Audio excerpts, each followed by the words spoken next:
yung mga kahirapan, hindi tayo exempted. Pero tandaan natin, sa ating paglakad, kinakarga tayo ng ating Panginoon. Kaya sa umagang ito, patuloy nating kilalanin ng ating Panginoon at ang kanyang mga palatuntunan at kautusan. At yan ay mapapabuti tayo kapag sinunod natin ang kalooban ng ating Panginoon. Yung topic ko ngayon ay tulad din ng topic ng mga nakaraang speaker natin. Ito'y tungkol sa brotherly love, pag-iibigang magkakapatid. At ang aking gagamitin ng talata ay yung, ang gagamitin ko sa ng talata, yung 2 Thessalonians 4, 9-10. Pero tingin ko mas maipapaliwanag yung diwa ng mensahe sa magitan ng mga aklat ni Peter. Dito sa 1 Peter chapter 1 verse 22-25. So basahin ko po, at habang binabasa ko, sana po ay ating namnaming mabuti ang mga salita. Sabi mula sa verse 22, yamang nilinis ninyo ang mga kaluluwa sa inyong pagtalima sa katotohanan, sa pag-ibig na hindi pa kunwari sa mga kapatid. Yan, pag-ibig na hindi pa kunwari. Ay mga ibigan kayo ng buong ningas ng inyong puso sa isa't isa. Yamang ipinanganak kayong muli, hindi sa binhing nasisira, kundi sa walang kasiraan. Sa pamamagitan ng salita ng Diyos na nabubuhay at namamalagi. Sapagkat ang lahat ng laman ay gaya ng damo, at ang kanyang karangalan ay gaya ng bulaklak ng damo.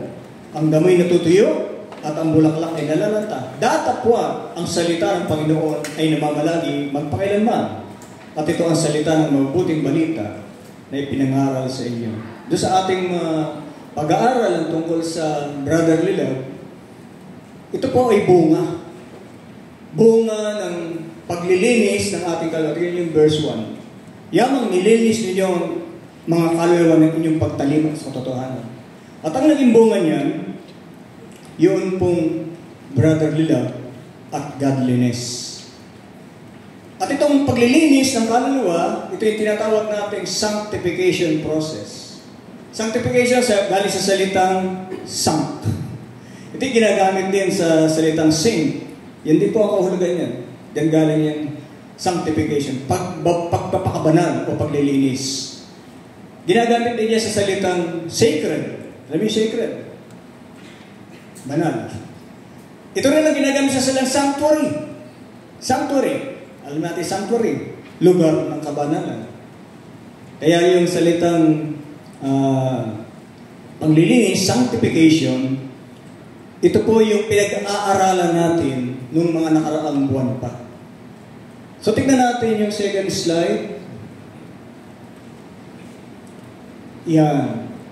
Ito po yung pinag-aaralan natin ng mga nakaraang, Sabi sa 1 Peter 1:5-7, oo, dahil dito, pagdaragdag ng inyong sikap, ay ipamahagi ninyo sa inyong pananampalataya ang kagalingan, at ang kagalingan ay ang kaalaman, at ang kaalaman ay pagpipigil, at sa pagpipigil ay ang pagtitiis, at sa pagtitiis ay kabanalan, at ang kabanalan ay mabuting kalooban sa kapatid, at sa mabuting kalooban sa kapatid ay ang pag-ibig. Ito po yung tinatawag nating sanctification process. Una, idagdag daw natin sa ating pananampalataya yung kagalingan. Ito po yung virtue. Ito yung desisyon natin na tayo lalakad sa paanan ng Panginoon. Tayo lalakad ayon sa turo ng Panginoon. Ayon sa gabay at patnubay ng Panginoon. That is virtue. Kagalingan. Pero yung kagalingan na yan, yung paglakad sa daan ng Panginoon, dapat nakabatay sa katotohanan. At ang katotohanan, malalaman natin kung meron tayong kaalaman sa katotohanan. So, katotohanan. Doon sa ating desisyon na lumakad sa daan ng Panginoon, nakabatay dapat sa kaalaman. Tamang kaalaman. Kasi may maling kaalaman. Merong pag-ibig sa Diyos, pero sa maling kaalaman. Ano sabi ko sa, hindi ko nailagay kasi sa aking outline. Doon po sa Romans 10:1-3. Pwede nga wala pa kasi sa outline ko to. Pero ito yung makikita natin na may kaalaman na mali. Ha?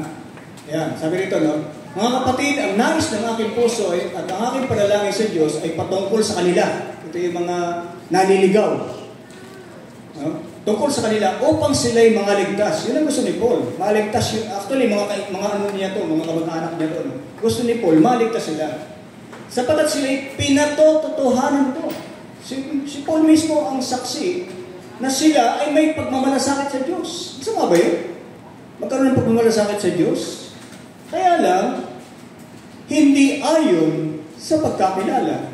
Hindi ayon sa tamang kaalaman. At kung mali ang kaalaman, ano mangyayari? Sapagkat sa hindi nila pagkaalam ng katwiran ng Diyos at pagsusumakit na maitayo ang sarili kanila, hindi sila napasako sa katwiran ng Diyos. So, pagkatapos ng kaalaman, dapat sa tamang kaalaman, ano? Ang susunod niyan ay yung sanctification process. So, ang sanctification process, yung pagpapakabanal, paglilinis ng ating mga sarili, dapat merong pagpipigil.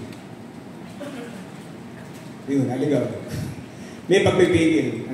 So, idadagdag natin sa tamang kaalaman, yung pagpipigil, kasi ang tukso, lalapit sa atin. At ang tukso, yayayain tayo sa masama. Kung wala tayong pagpipigil, madadala tayo ng tukso. Ngayon, kung yung tukso kasi, hindi lalayo. Kaya mali yung kanta ni Eva Yuhin yun, tukso layuan mo ako. Hindi siya lalayo. At kung tayo ang lalayo, hahabulin pa rin tayo niyan. Hindi tayo lalayo niya. Kahit umalis tayo, kahit lumayo tayo, kahit tayo ang lumayo, hahabulin pa rin tayo niyan. Kaya kailangan, meron talaga tayong pagpipigil. Kaya lang yung pagpipigil, kailan tatagal? Isa, 2 araw, 3 araw, nakakapagpigil tayo. Pagdating ika-4 na araw, bibigay na tayo. Kaya kailangan natin ang pagtitiis. Yung pagtitiis, it is a long term.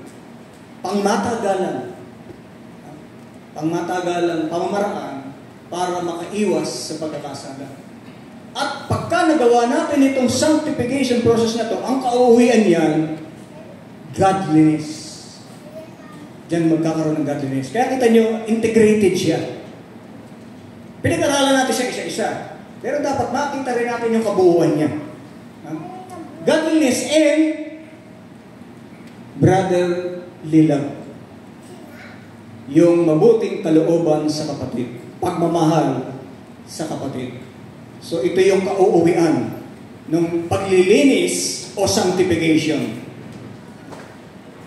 Sa next slide, sabi rito, godliness and brotherly love is the result of the new birth. Una, tayo ay nabuhay na maguli, di ba? Regeneration.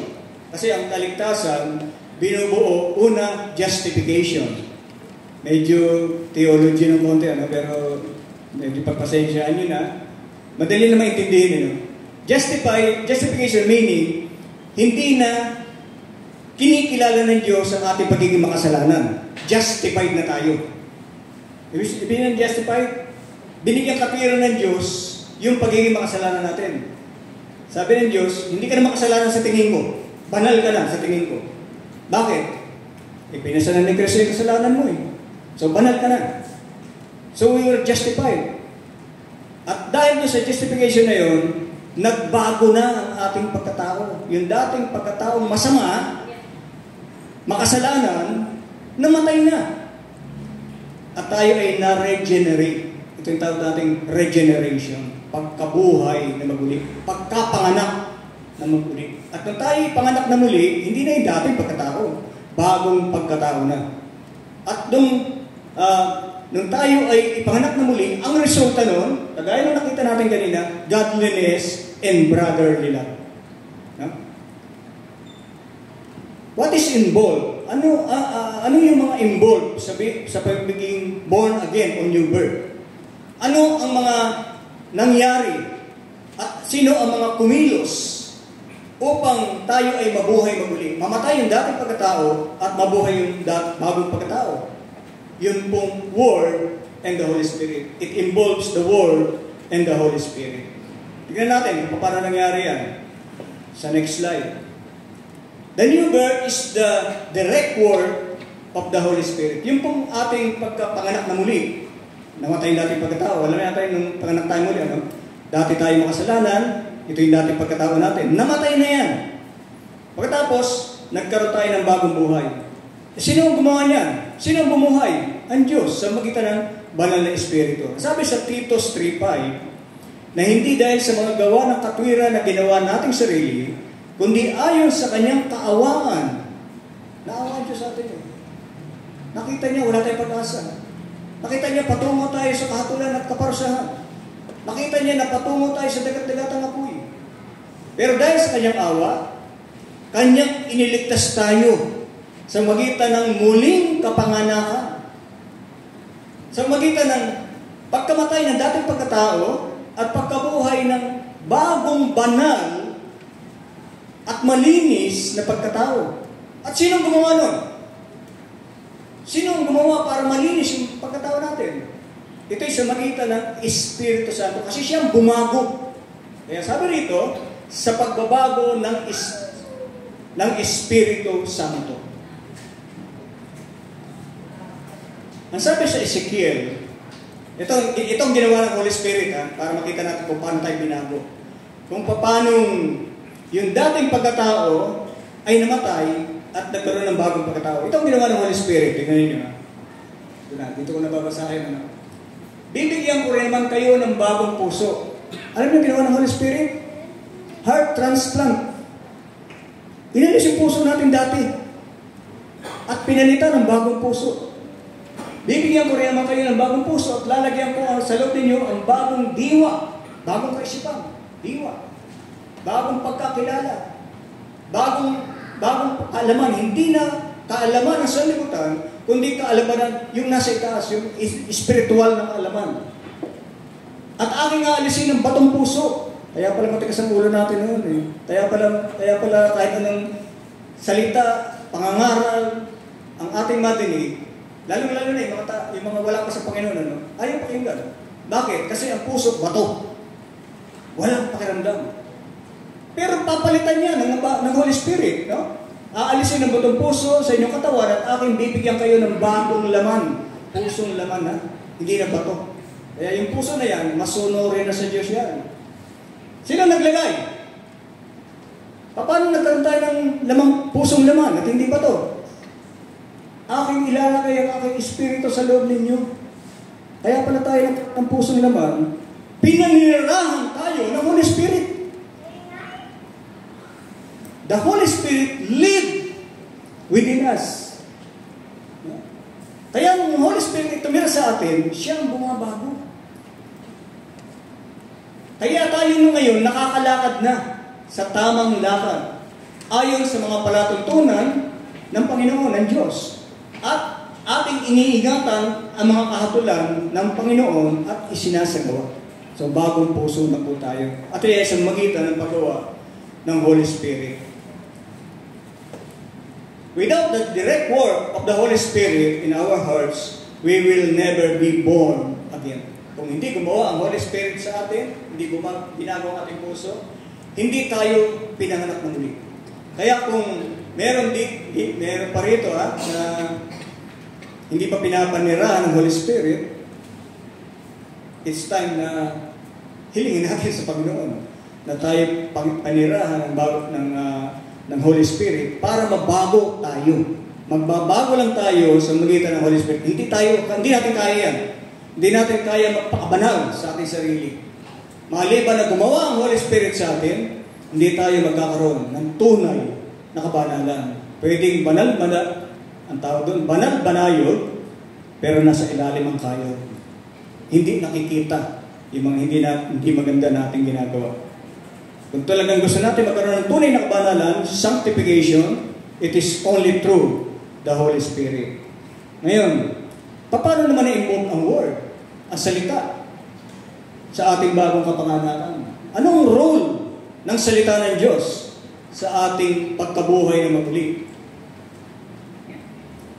Bago ang Holy Spirit ay makagawa, kinakailangan mo nang may kumilos sa atin at mag-impluensya sa atin na payagang buksan ang ating puso.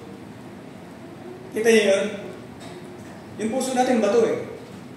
So, ayaw niya makinig sa salita ng Diyos. At ayaw niyang gumawa sa kanyang Holy Spirit. Pero merong nag-move sa atin para magdesisyon na palitan na ang ating puso. Hindi ko siya napapalitan, pero may nag-move sa atin. Kaya tayo lalapit sa Diyos para hilingin na baguhin ang ating puso. Merong nag-impluensya sa atin. At ano yung nag-impluensya na yan? It is the Word of God. Ito yung salita ng Diyos. To influence us, to open our hearts to the Holy Spirit. Kaya yung Holy Spirit nakatuwa sa magitan ng mga salita na ating narinig. Sabi sa verse 23, yun, nakapula. Sabi sa verse 23, itong mga nakasulat dito sa kanan, ito yung pinag-aaralan natin. Hindi ako alis dito. Itong malalaking letra, ito lang yung para makapag-focus tayo sa talata na ating pinag-aaralan. Pero ang pinag-aaralan natin, 1 Peter 1:22-25. Sabi sa verse 23 ng 1 Peter 1:22-25, yamang pinanganak kayong muli. Paano tayo pinanganak na muli? Hindi sa binhi na sisira, kundi sa walang kasiraan, sa pamamagitan ng salita ng Diyos na nabubuhay at namamalagi. Paano tayo pinanganak na muli?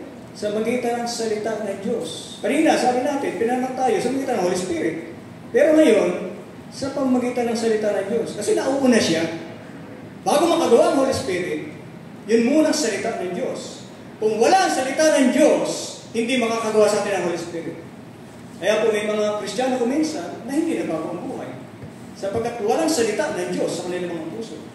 Kaya huwag tayo tatamarin pagka tayo nag-aaral ng salita ng Panginoon, nagka-Bible study, ito yung paraan ng Diyos para buksan ang ating puso, para makagawa yung Holy Spirit. At ang Holy Spirit ang babago sa atin, hindi ang ating mga sarili.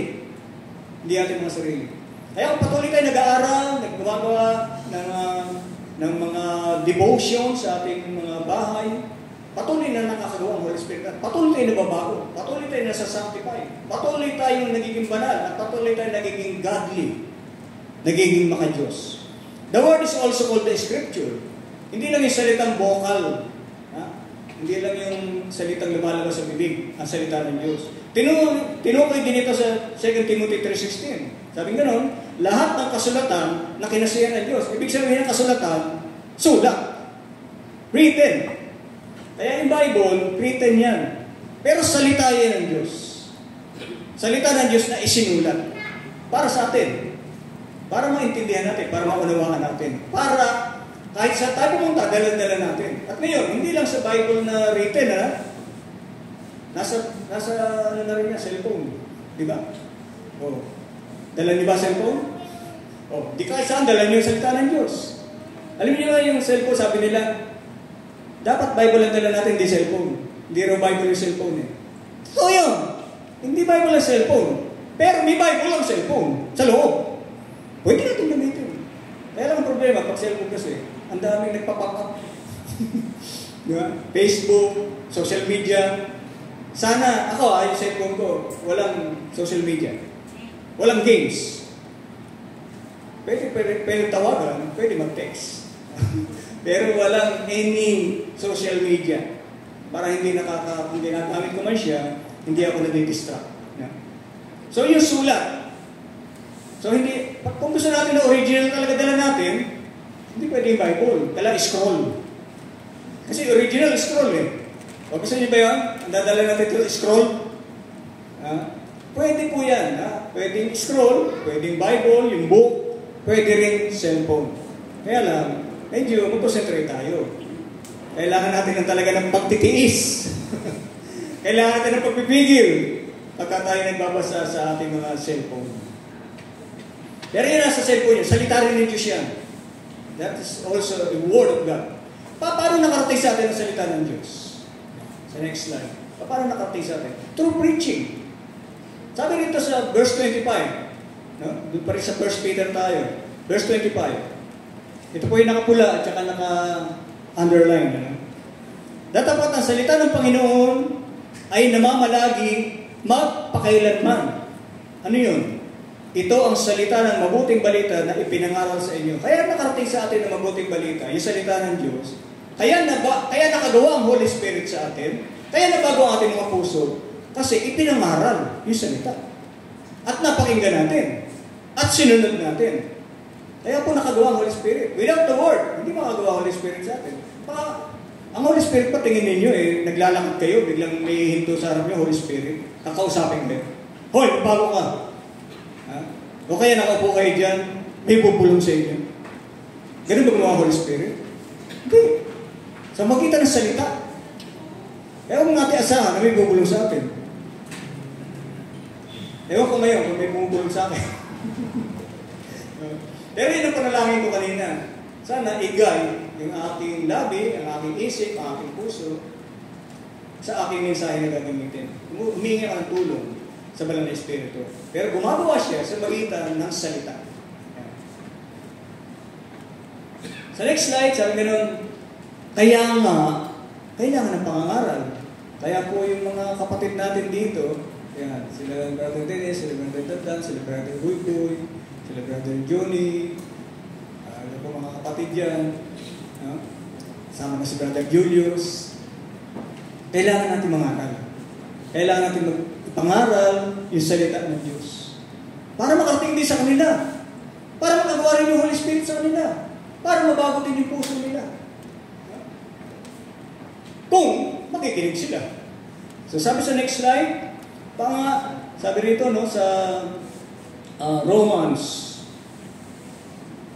Basahin pala natin muna yung Romans 10:13-14. Sapagkat ang lahat na nagsisitawag sa pangalan ng Panginoon ay maliligtas. Lahat ng nagsisitawag sa pangalan ng Panginoon ay maliligtas. Pero paano sila magsisitawag? Sabi sa verse 14, paano nga sila magsisitawag doon sa hindi nila sinasampalatayanan? At paano sila magsisampalataya sa Kanya hindi nila napakinggan? Paano nila makikilala ang Panginoon? Paano nila makikilala si Kristo? Paano nila makikilala yung pangako ng Diyos na kaligtasan? Kung hindi nila napakinggan. At paano sila makikinig kung walang tagapangaral? Kaya kailangan ng tagapangaral. Kaya inihiling ko si Brother Renz na kailangan makasama na tayo sa pangangaral.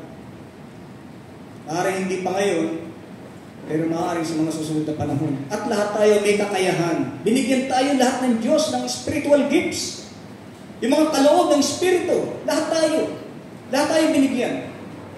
Kaya wala tayo dadahilan. Minsan lang, hindi natin ginagawa. Even yung sa pangangaral kasi, kailangan ng mga support. Maraming support na kailangan. Una, panalangin. Pangalawa, yung pagpapatibay sa mga kapatid, pagdalaw sa mga kapatid. At lahat tayo may kakayahan yan kasi binigyan tayo ng spiritual gifts. Even yung ating mga natural gifts, yung ating mga talent, pwede natin gamitin. Magagamit natin sa pangangaral. Kaya sana po, lahat tayo ay maging katulong, katuwang, suportahan natin yung ginagawang pangangaral ng kanyang iglesia sa dakong ito. Kasi kung hindi sila makakapakinig, paano sila tatawag sa Panginoon? At kung hindi sila tatawag sa pangalan ng Panginoon, paano sila maliligtas? Kawawa naman.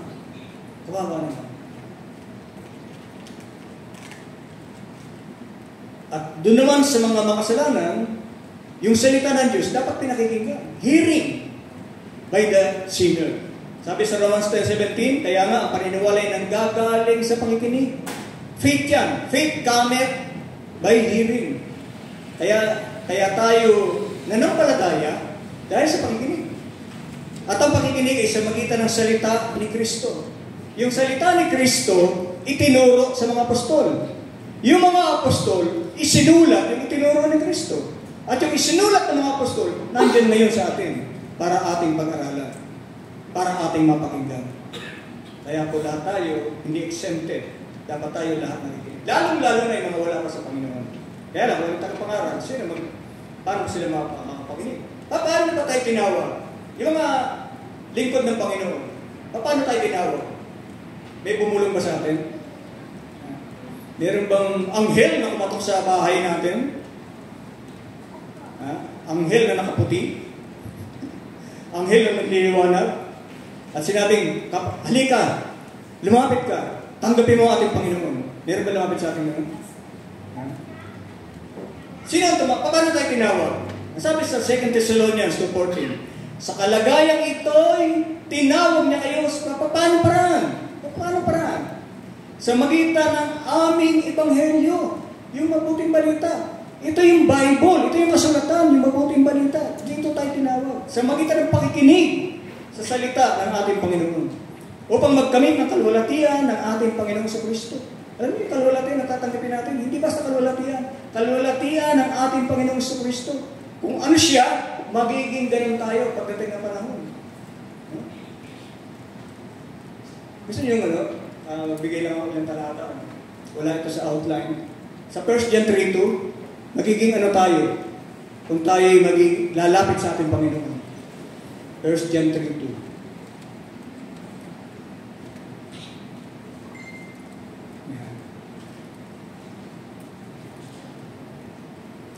Sabi nga no, mga minamahal, ngayon ay mga anak tayo ng Diyos. Anak na tayo ng Diyos. Lahat ng mga sumampalataya sa Kanya.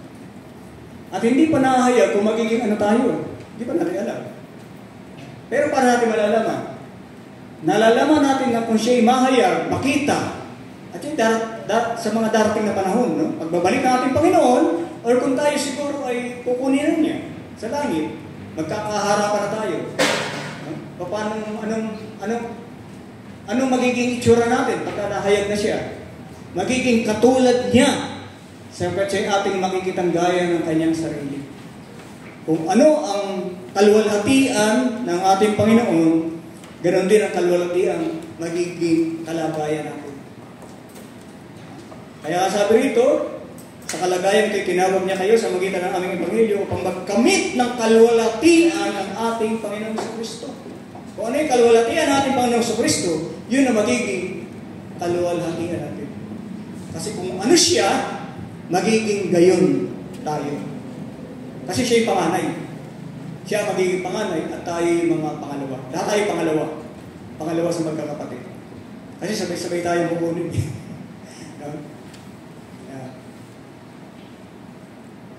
Sabi sa next slide,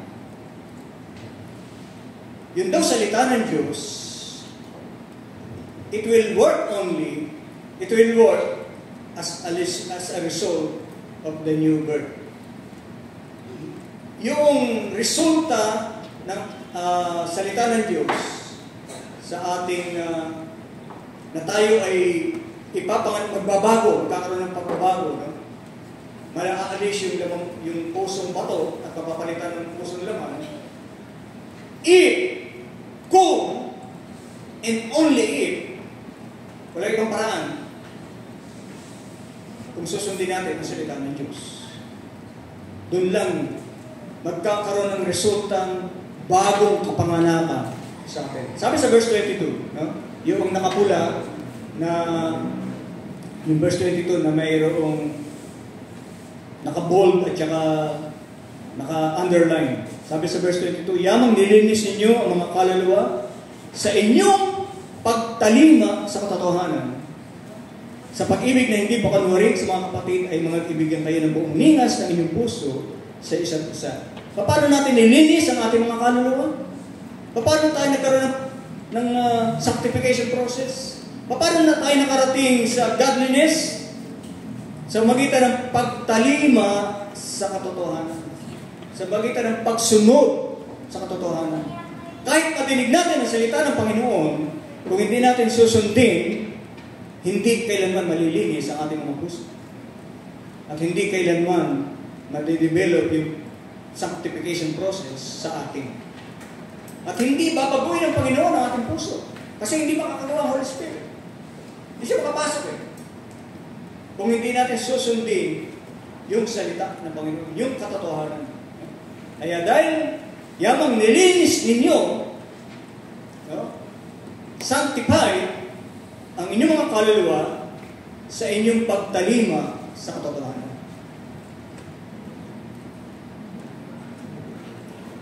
Ano yung katotohanan? Ano ba yung katotohanan? Pagtalima raw sa katotohanan eh. Ano ba yung katotohanan? God's word is true. Sabi sa John 17:17, pakabanalin mo sila sa katotohanan. Ano ba yung katotohanan? Ang salita mo'y katotohanan. Yung salita ni Kristo, yung salita ng Diyos, ang katotohanan. Walang ibang katotohanan, kundi salita ng Diyos. Marami tayong nadidinig sa Facebook, marami tayong nadidinig sa social media, pero 99% dyan, kasinungalingan. Kasi ang gusto ng mga nandyan, kumita.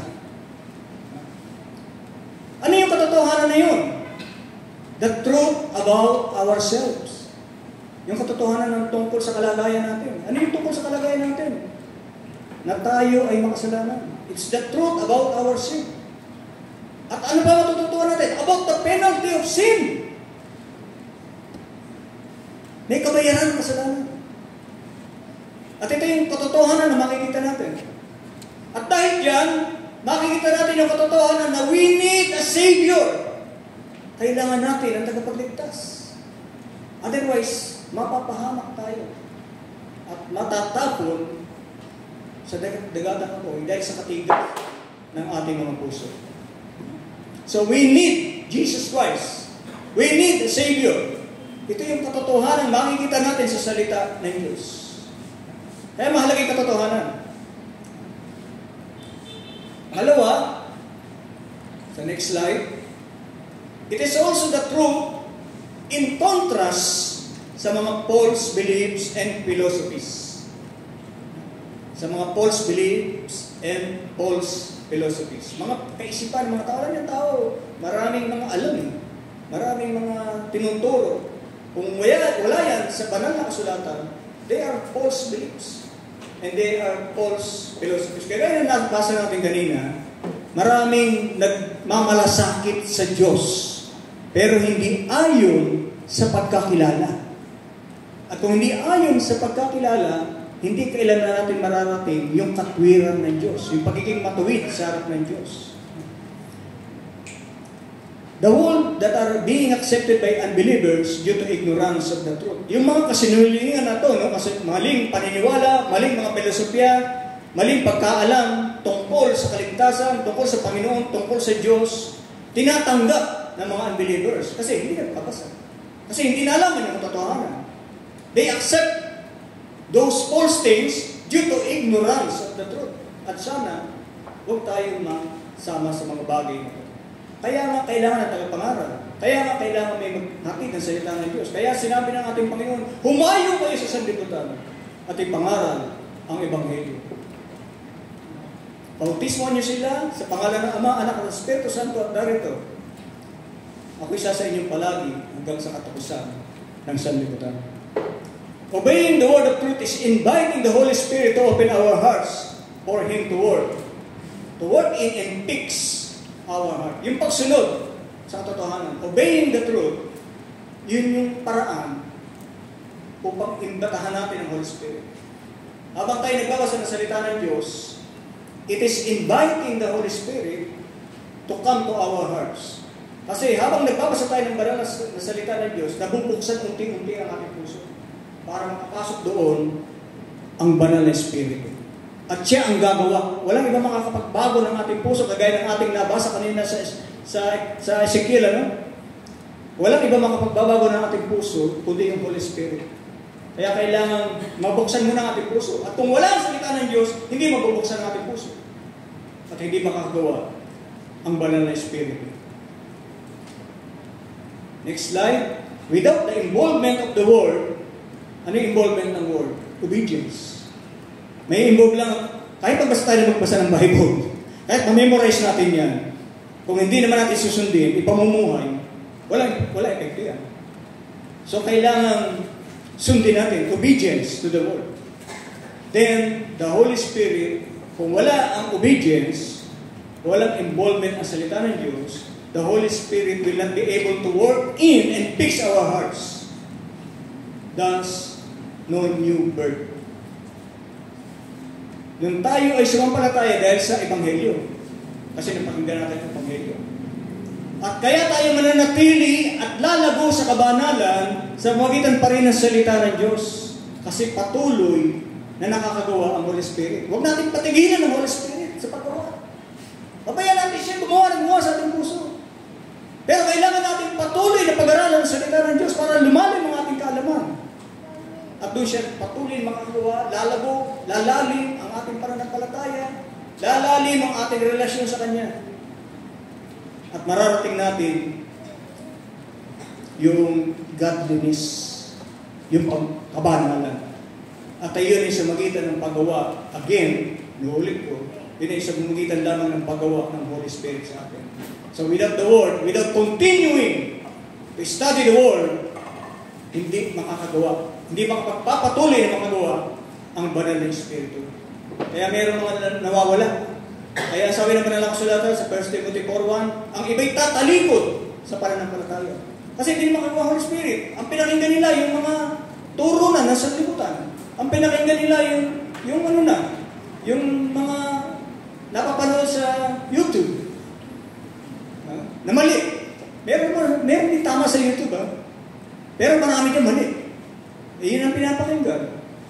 Kaya nawala. Netflix. Sana pamilya rin tayo, naparoon sa Netflix. At least yung merong spiritual values. Pero kung hindi tayo mananatili sa salita sa katotohanan, hindi makagawa Holy Spirit. Darating ang panahon, magsasara uli ang ating puso. Sabi sa verse 23, again, ang nakapula at yung naka-underline. Yamang pinanganak kayong muli. Paano tayo pinanganak muli? Paano tayo pinanganak muli? Paano tayo nabago? Paano na tayo nagkaroon ng bagong pagkatao at namatay yung dating pagkatao? Ito, sa verse 23, napakaliwanag. Yamang ipinanganak kayong muli, hindi sa binhing nasisira, kundi sa walang kasiraan. Paano? Sa pamamagitan ng salita ng Diyos na nabubuhay at namamalagi. Any teachings na galing sa tao, masisira yan. Pero yung katotohanan na salita ng Diyos, mabubuhay at mamamalagi. Kaya yung mamamalagi na yun, yun ang lagay natin sa ating mga puso. So tayo pinanganak na muli, Pinanganak na muli tayo sa pamamagitan ng salita ng Diyos na nabubuhay at namamalagi. And thus, we will never attain godliness and brotherly love kung wala ang salita ng Diyos. Hindi tayo makakarating kasi sa godliness Pagka huminto ang Holy Spirit sa paggawa, hindi natin marating yung godliness and brotherly love. Kasi ang resulta nyo ng sanctification ay godliness and brotherly love. At yun ang gusto natin marating. We need a receptive heart. Yung pusong tumatanggap ng salita ng Diyos. Because only a receptive heart, yung good soil, can bear fruit.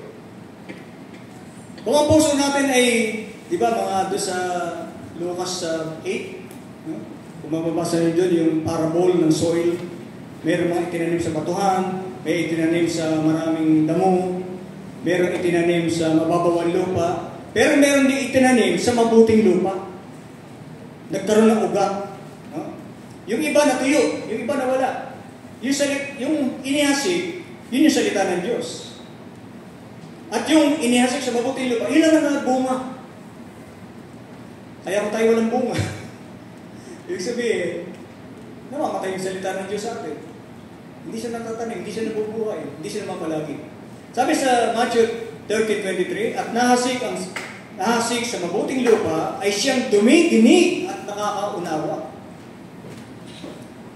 Hindi yung passively listening lang tayo. Pagka nakikinig tayo, dito, paglabas, nakalimutan na. Dapat, dinidinig at nakakaunawa ng salita. Kasi iba yung naunawaan. Yung naunawaan, hindi mo makakalimutan.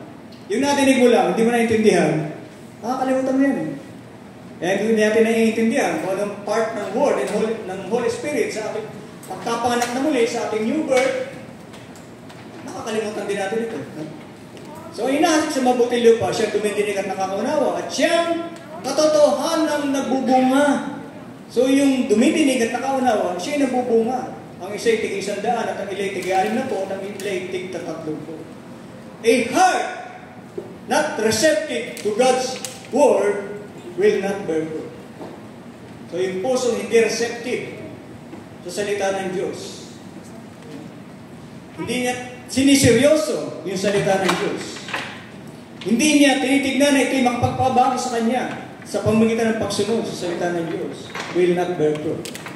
Ang nakikita natin, karamihan sa mga nakikita natin sa mga taong, lalong-lalo na yung mga nasa labas at mga wala sa Panginoon, walang bunga. Kaya tayo dapat nagbubunga. So ano ba nangyari doon sa ating new birth? Nung tayo ay ipanganak na muli. Ano nangyari sa atin? Una,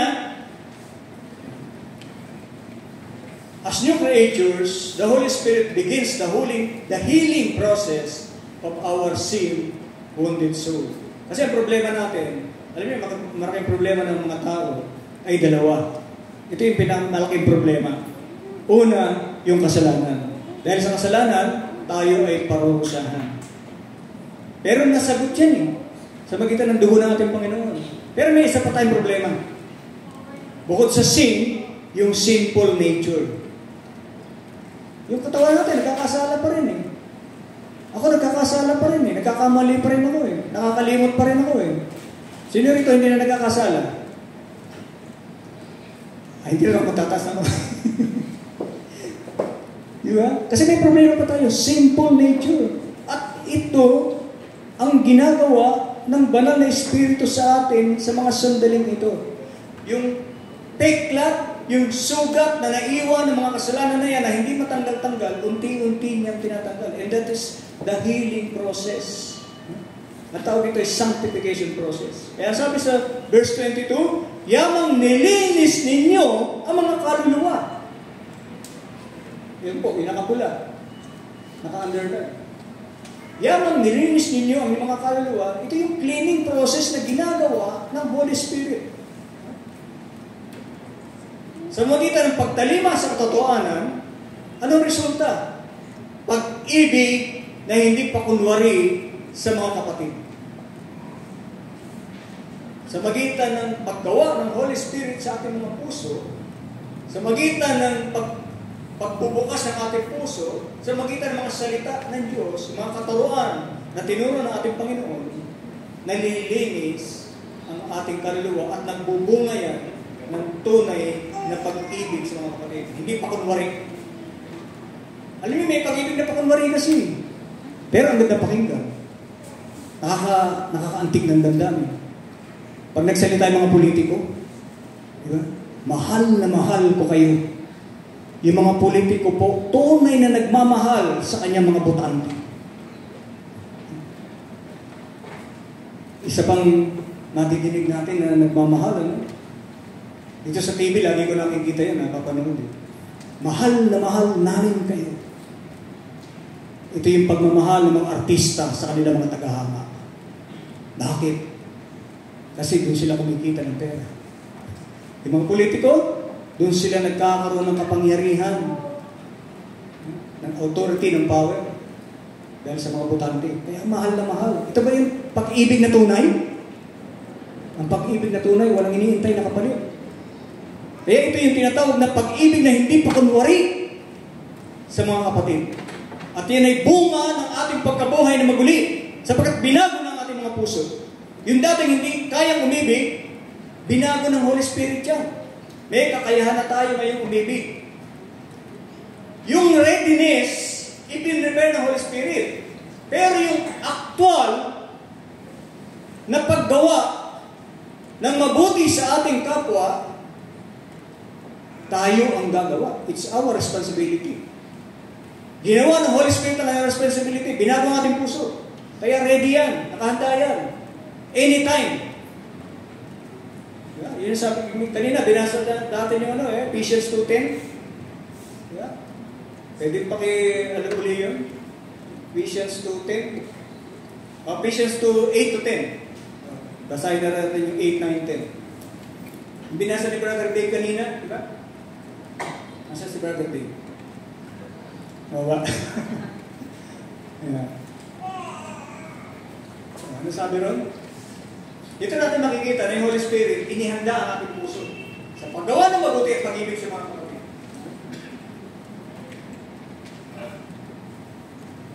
Yan. Sapagkat sa biyaya kayo nangaligtas sa magitan ng pananampalataya at ito'y hindi sa inyong sarili, ito'y kaloob ng Diyos.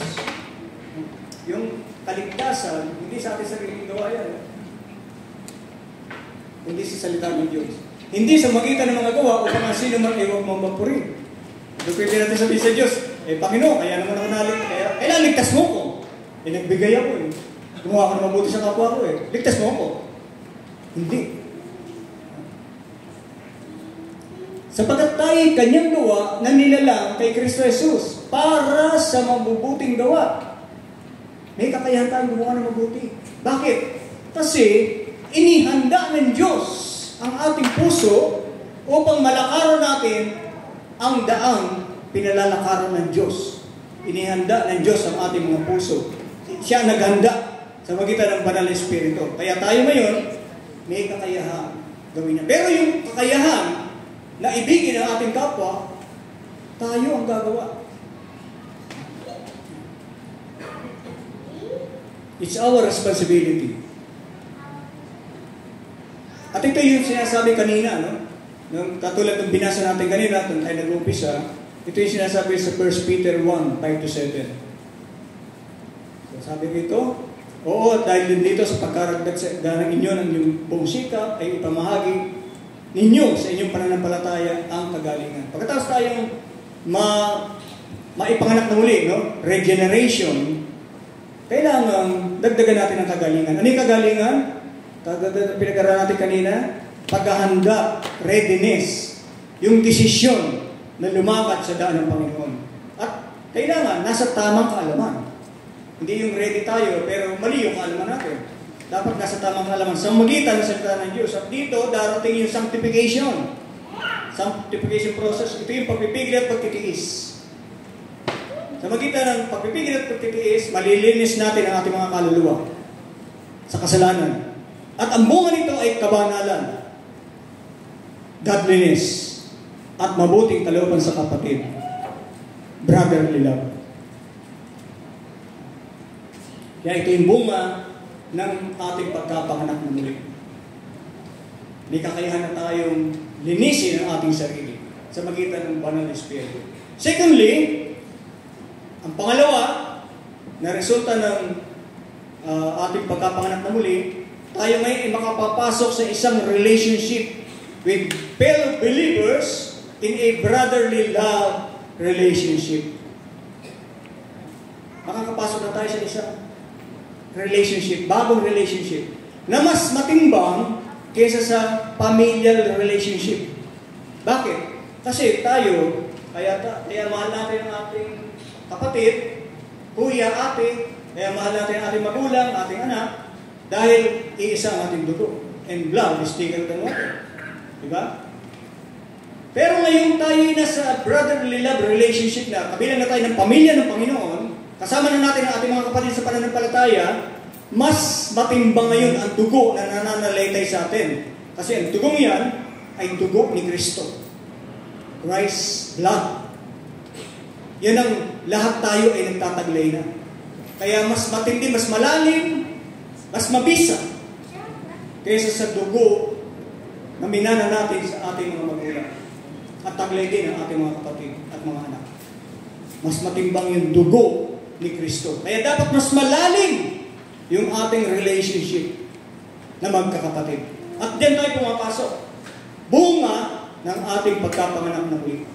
Kaya again, sabi sa verse 22, yamang nilinis ninyo ang mga kaluluwa sa inyong pagtalima sa katotohanan sa pag-ibig na hindi pakunwari sa mga kapatid. Ito ang bunga. Magkakaroon tayo ng kakayahan na umibig na hindi pakunwari sa mga kapatid. Hindi pag-ibig ng politiko sa mga botante. Hindi pag-ibig ng mga artista sa kanilang mga fans at mga tagahanga. No? Ito yung tunay na pag-ibig sa ating mga kapatid sa pananampalataya. Then, the new birth automatically made as part of God's family. Dahil sa new birth na yan, dahil sa bagong pagkapanganak na muli, tayo ay naging parte automatically. Lahat nasa ating Panginoon, lahat na sumampalataya sa ating Panginoon, automatically, tayo ay kabilang na sa isang pamilya. Pamilya ng Diyos. Kaya tayo, iisa ng dugo na lang tayo ngayon. Wala nang type O, wala nang type A, ako type O positive. Hindi na tinatanggal ng COVID yun. Kaya kahit nagka-COVID si Cory, nag-negative pa rin ako. Pero dahil tayo ay kasama sa isang pamilya, taglay natin ngayon type C. Type Christ. Tayo ngayon ay dugo na ng Panginoon ang nananalaytay sa atin. Dugo ni Kristo na kanyang inalay para sa ating kaligtasan. Sabi sa next slide, anong susunod sa brother nila? Meron pa ba? Eto, meron pa. Sabi ganun, magkaibigan kayo ng buong ningas. Again, sabi sa verse 22, yamang nilinis ninyo mga kaluluwa sa inyong pagtalima sa katotohanan, sa pag-ibig na hindi pa kunwari sa mga kapatid, ay magkaibigan kayo ng buong ningas ng inyong puso sa isa't isa. Yung brotherly love, hindi na ba yun? Next slide. Yung brotherly love, ito ay Philadelphia. Galing sa salitang Philia, love, at Adelphos, kapatid, brother. Kaya yung Philadelphia meaning brotherly love. Kaya yung Philadelphia sa Amerika, yan ay nangangahulugan ng brotherly love. Dito ang ginamit, doon sa pag-ibig na hindi pa kunwari sa mga kapatid, ay Philadelphia. Pero yung ginamit, doon sa magkaibigan kayo ng buong ningas ng inyong buong puso sa isa't isa, hindi yung Philadelphia yan. Agape yan. Agape. Divine love. Ang susunod sa brotherly love, yung divine love. Ito yung pag-ibig na handa natin isuko ang ating mga sarili alang-alang sa iba.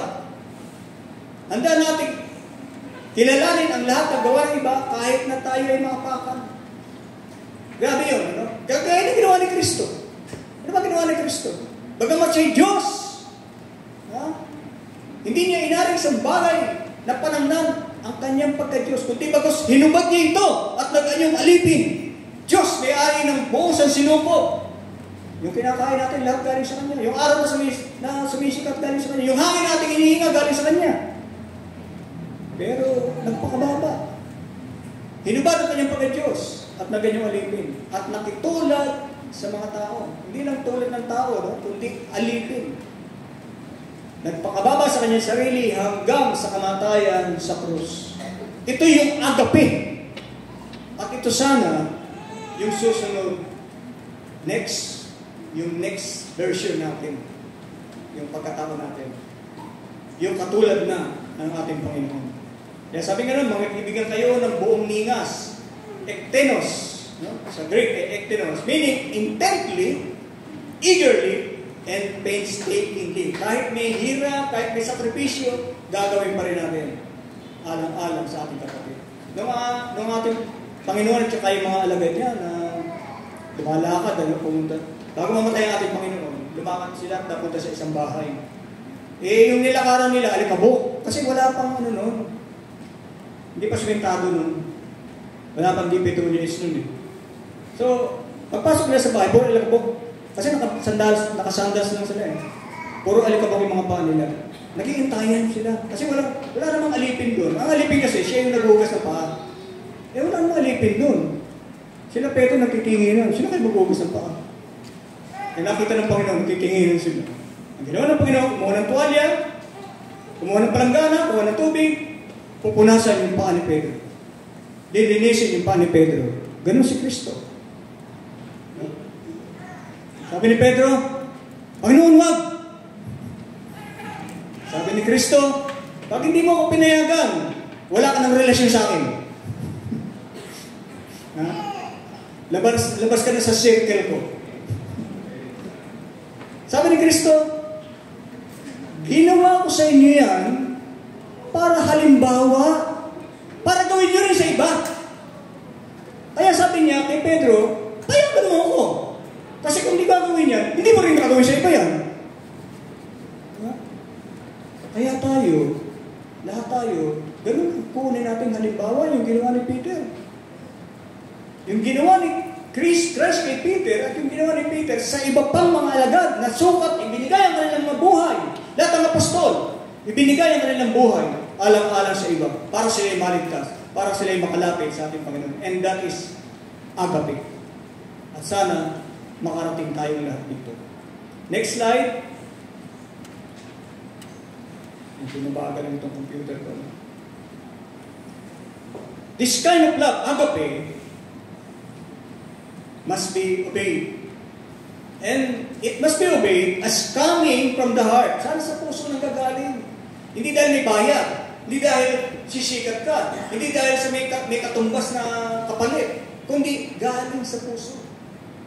Para sa Panginoon. Sabi sa Romans 6:17, datapot salamat sa Diyos na bagamat kayo'y naging mga alipin ng mga kasalanan, kayo'y naging mga matalimahin, masunurin sa puso.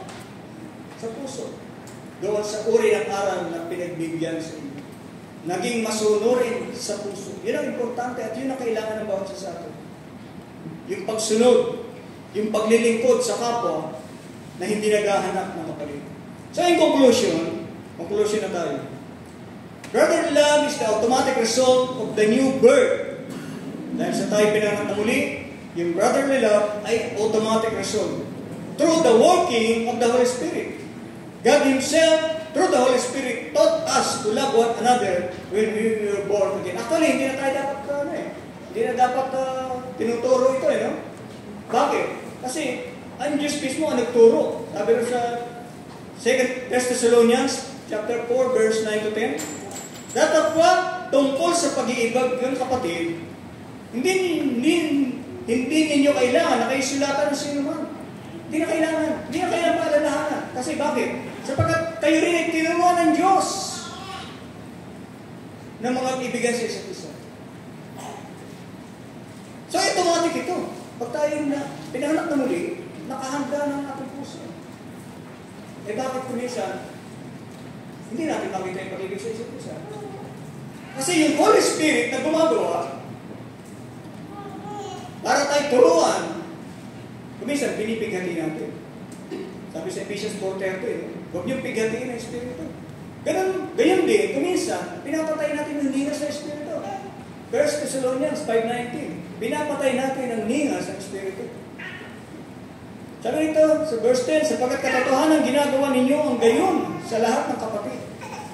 Automatic kasi. Ang Diyos kasi nagturo. Nung ating mapakinggan ang salita ng Diyos, binuksan ng Holy Spirit ang ating puso, at itinanim doon ang pag-ibig sa kapatid. Pero nakakalimutan natin dahil sa minsan, pinapatay natin yung ningas ng Espiritu, hindi siya makagawa. At ito yung ginagawa ng mga taga-Thessalonica sa kanilang mga kapatid na nangasa buong Macedonia. Ngunit, aming inaaral sa inyo, mga kapatid, na kayo lalong magsipanagana. Magdagdag pa. Mag-level up pa. Yun ang pinuputos. Tumutulong na sila. At talaga nung ginagawa yan. Pero dapat mag-level up pa raw. Yung Philadelphia, maging agape. Pag-ibig ng mga Diyos. But the new birth, also, although tayo ay pinanganak na muli, but the new birth also demands a higher love. Ito yung higher level up love. That is divine love from the heart.